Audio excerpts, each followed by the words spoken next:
외교에서는 부족하지만 내치에서는 강점이 있을 것이라 했던 일본의 스가 내각. 알고 보니 관료들은 반란을 일으키고 있고 2인자와의 충돌이 본격화되는 사태가 벌어지고 있다는데요. 여기에 온갖 문제점이 두루두루 터져 설상가상인 일본의 상황입니다. 일본의 니칸 겐다이는 아니나 다를까 스가 정권에서 벌써 내분이 일어나고 있다면서 원래 사이가 좋지 않았던 스가와 아소 부총리의 암투가 격화되고 있으며 이 두 사람의 대립이 정권의 아킬레스건이 될 것이라 보도하고 있는데요.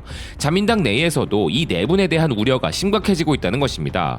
우리에게 혐한의 대명사로 알려진 아소 부총리가 스가를 싫어하는 것은 일본 정계에서 이미 유명한 이야기라고 하는데, 아소는 심지어 자신이 8년간 함께 정권에 있었기에 모를 리가 전혀 없는 스가의 이름조차 의도적으로 틀리게 불러버리고, 스가 정권이 간판 정책으로 걸고 있는 지방은행 재편에 대해서도 지방은행 재편은 하나의 선택사항이지만 그것이 전부는 아니다 라며 정면으로 반박해버린 상황으로, 부총리이자 금융을 책임지는 재무상이기도 한 아소가 반대하고 있기에 스가의 꿈은 이루어질 수 없다는 것인데요. 이런 상황에 스가도 가만히 있지 않고 아소에게 시비를 걸고 있다고 합니다. 스가는 다케다를 총무상에 발탁했는데 그는 아소에게 정치적으로 치명적인 인물로서 스가가 아소를 견제하고 아소를 괴롭히기 위해 다케다를 발탁한 셈이라는 것인데요. 자존심만 세고 잔심부름이나 하던 자라며 스가를 우습게 보는 아소이기에 내심 스가 총리 밑에 있는 것을 굴욕이라 생각하고 있을 것이라는 기사는, 아소가 지금 자신의 자리를 견디고 있는 이유는 자신의 세력인 아소파의 고노다로를 차기 총리로 앉히기 위한 것이라 설명합니다. 스가와 아소가 단합할 수 없는 또 하나의 이유로는 중국에 대한 입장 차이가 있습니다. 스가를 총리로 만든 킹메이커라 할 수 있는 자민당의 니카이 간사장과 스가는 친중파인 반면 아소는 반중 성향을 갖고 있다 봐야 하기에 그들의 대립은 필연적인 부분인 것인데요. 기사는 자민당 내에서는 여러 이유로 이 둘이 진심으로 손을 잡을 상황은 오지 않을 것이라 예상하고 있다는 관계자의 말을 전하며 시작부터 불씨를 안고 있는 스가 정권의 붕괴 가능성을 언급하고 있습니다. 아소가 매우 강한 캐릭터인 것은 사실이지만 스가도 그에 못지않은 강단을 가진 인물이기에 이 싸움은 거의 본격적인 혈투도 예상되는 상황인데요. 이렇게 정권 분열의 가능성이 있다는 이 기사의 예측에 더해 문춘 온라인이 조명한 스가라는 인물의 특성을 보면 앞으로 스가로 인해 한일 관계도 더욱 어려워질 것으로 보이는 상황입니다. 기사는 스가에 비하면 아베는 그나마 현실주의자였다고 이야기하는데요. 한국에서 볼 때 아베는 극우 정치인으로 간주되지만 한일 정상회담도 가졌던 반면 스가는 아베에 비하면 적극적인 싸움꾼이라는 것인데요. 스가는 싸움을 해서라도 승부를 보고자 하는 타입이며 관방장관 시절에도 관료들을 눈앞에 세워두고 의지가 있나 하는 큰 소리를 지르는 모습이 자주 목격되었으며 예스와 노를 분명하게 말하는 기질을 갖고 있다는 것입니다. 마그마그 뉴스는 아소의 반란과 스가의 싸움꾼 기질에 더해 관료들에게 호통을 치는 성격을 가진 스가로 인해 발생되고 있는 더욱 심각한 상황을 전하고 있는데요. 현재 스가의 혁신내각 시도에 치명타를 가할 수 있는 관료들의 반발이 일어나고 있다는 것입니다. 기사는 스가가 취임하자마자 다양한 문제 해결을 위해 빠른 속도를 의식한 행보를 이어가고 있고, 그런 스가가 정권 운영의 기치로 내걸고 있는 것이 수직적 행정 타파인데, 기사는 스가가 관료들의 저항에 과연 구멍이라도 뚫을 수 있을까라는 의문을 표하고 있습니다. 아울러 스가의 이런 행정관료 개혁은 자승자박인 부분도 있다는데요. 원래 수직적 행정의 폐해를 타파하기 위해 만들어진 것이 내각 인사국이지만 관방장관 시절 스가는 관료들을 마음대로 조종하기 위한 무기로 내각 인사국을 이용한 사실이 있다는 것인데요. 2009년에 설립된 내각 인사국은 수직적 행정을 타파하기 위한 좋은 의미로 설치되었지만 2014년 아베 정권이 설치한 내각 인사국은 오로지 간부 관료들의 인사를 좌지우지하는 데에만 역점을 두었으며 이를 무기로 사용한 사람이 바로 스가였다는 것입니다.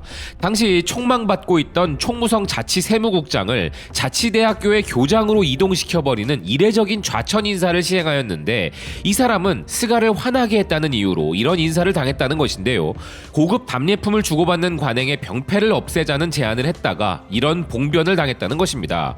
즉 현재 일본의 1인자가 자신의 마음에 들지 않으면 인사를 무기로 삼아 관료들을 마음대로 조종하는 사람이란 것인데요.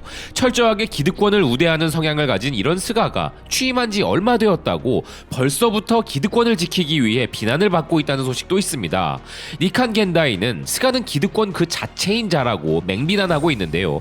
나카소네 야스히로 전 총리에 대한 내각 자민당의 합동장례식을 고급 호텔에서 치르는데 그 비용이 약 1억 9,200만 엔이 들며 이 중 절반인 9,643만 엔을 내각의 예비비로 지출할 수 있도록 국무회의에서 결정해버린 것에 대해 일본 네티즌들의 비난도 강도 높은 상황입니다. 팬데믹으로 장례식을 못 치르는 사람도 있는데 소비세 증세해놓고 1억 원에 가까운 세금을 이런 데 투입해야 하나 라는 등의 분노의 목소리가 넘치고 있다는 것입니다. 이전에도 전 총리들의 장례식에 예산이 쓰이긴 했지만 이번에는 그보다 2천만 엔이나 더 늘어났다는 것인데요. 기득권에 대한 보장 하나만큼은 아주 철저히 하고 있는 스가에 대한 일본 국민들의 분노인 것이죠. 내치에는 통달했다는 기대를 받았던 스가의 행정 내치가 이렇게 엉망인 것에 더해 외교적으로는 어차피 기대를 걸지는 않았으나 이건 너무 심하다는 의견도 있는데요. 겐다이 비즈니스는 최근 국가 정상들의 연이은 유엔 연설에서 온라인으로 데뷔한 스가인데 그 상황에 대해 존재감 제로였다는 평가를 내놓고 있습니다. 스가의 연설에 대해 대부분의 외신들이 아무 관심도 없었으며 그나마 스가의 발언을 다뤄준 몇 안 되는 유력 매체 중 하나인 워싱턴 포스트도 그저 데뷔했다는 부분과 북한 문제 정도만 언급을 해주었다는 것인데요. 스가 취임 당시 국제사회에서의 지명도가 낮음이 재앙이 된 것은 부정할 수 없지만 기사는 스가의 유엔에서의 존재감이 이 정도로 심각할지는 몰랐다며 우려를 표하고 있습니다.